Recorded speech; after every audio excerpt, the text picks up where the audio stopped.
આજનો દિવસ હોવાથી સોની બજારમાં પણ ભીડ રહેવાની શક્યતા છે। સોનાની ખરીદી માટે શુભ માનવામાં આવે છે અક્ષય તૃતીયાનો દિવસ। સોનાનો 24 કેરેટનો ભાવ 75,000 રહેવાની શક્યતા છે। ગત વર્ષ કરતાં 1100 રૂપિયા જેટલો ભાવ વધારે છે। દિવાળી સુધીમાં સોનાનો ભાવ 1 લાખને આંબે તેવી પણ શક્યતા છે। અક્ષય તૃતીયાના દિવસે સોની વેપારીઓએ ખાસ વળતરની પણ જાહેરાત કરી છે। અક્ષય તૃતીયા સોનાની ખરીદી કરવા માટે શુભ માનવામાં આવે છે અને આવતીકાલે અક્ષય તૃતીયા છે ને, જેને લઈને જ રાજકોટની જે સોની બજાર છે ત્યાં જે વેપારીઓ છે તેમના દ્વારા તમામ પ્રકારની તૈયારીઓ છે તે કરવામાં આવી છે। વિશેષ વળતરની પણ જાહેરાત છે તે કરવામાં આવી છે। મારી સાથે સોની વેપારી છે, આપણે તેની સાથે વાત કરીશું। શું કહેશો આપ, આવતીકાલે અક્ષય તૃતીયા છે, સોનાનો ભાવ અત્યારે શું છે ને અક્ષય તૃતીયાના દિવસે કેટલું વળતર આપવામાં આવશે? અક્ષય તૃતીયા કાલે છે એટલે અમે લોકોએ પર ગ્રામ 150 રૂપિયા ડિસ્કાઉન્ટ રાખેલ છે। ગયા સાલ અમે 125 રૂપિયા જેવું વળતર રાખેલું હતું, એ આ સાલ અમે 150 રૂપિયા પર ગ્રામ ડિસ્કાઉન્ટ રાખેલ છે। કાલે અક્ષય તૃતીયા છે તો લોકો શુભ માનવામાં આવે અને સોનાની ખરીદી કરે અને થોડુંક એમ કે વ્યવસ્થિત રહે એટલા માટે અમે આ વ્યવસ્થા રાખેલ છે।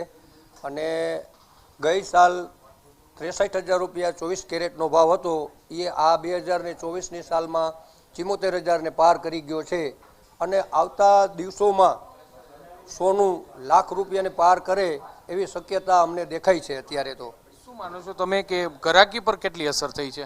ગ્રાહકીમાં એવું છે કે કસ્ટમરને જે ચોઈસ છે અને જે લેવાના છે એ લોકોને ભાવ સાથે કોઈ ઓલો મતલબ હોતો નથી।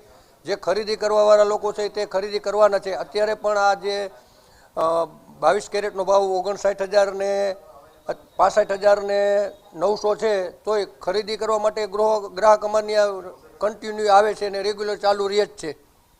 સોનાનો ભાવ ઇન્ટરનેશનલ માર્કેટને આભારી હોય છે, શું કહેશો આને લઈને? ઇન્ટરનેશનલ માર્કેટને આભારીએ જો આપણે જોઈને તો અત્યારે સોનું 74,000 ને છે, એ આ દિવાળીની આસપાસ લગભગ લાખને પાર કરી જાય એવી શક્યતા ખરી।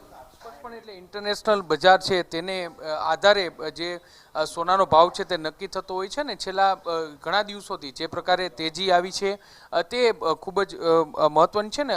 ગત વર્ષની સરખામણી આ વર્ષે સોનાના ભાવમાં 10,000 રૂપિયાનો ઉછાળો છે તે આવ્યો છે ને। સોની વેપારીઓનું માનવું છે કે દિવાળી સુધીમાં આ ભાવ છે તે 1 લાખ રૂપિયા સુધી પહોંચે તેવી પૂરી શક્યતા છે। જો કે ખરીદીને લઈને બજારમાં કોઈ ખાસ અસર છે તે ન પડી હોવાનું પણ વેપારીઓ છે તે માની રહ્યા છે, કારણ કે જરૂરિયાત પ્રમાણે લોકો છે તે સમયાંતરે બેસ્ટ ઇન્વેસ્ટમેન્ટ તરીકે સોનાની ખરીદી છે તે કરતા હોય છે અને તેને કારણે જ બજારમાં તેની કોઈ ખાસ અસર છે તે ન પડી હોવાનું પણ કહી રહ્યા છે।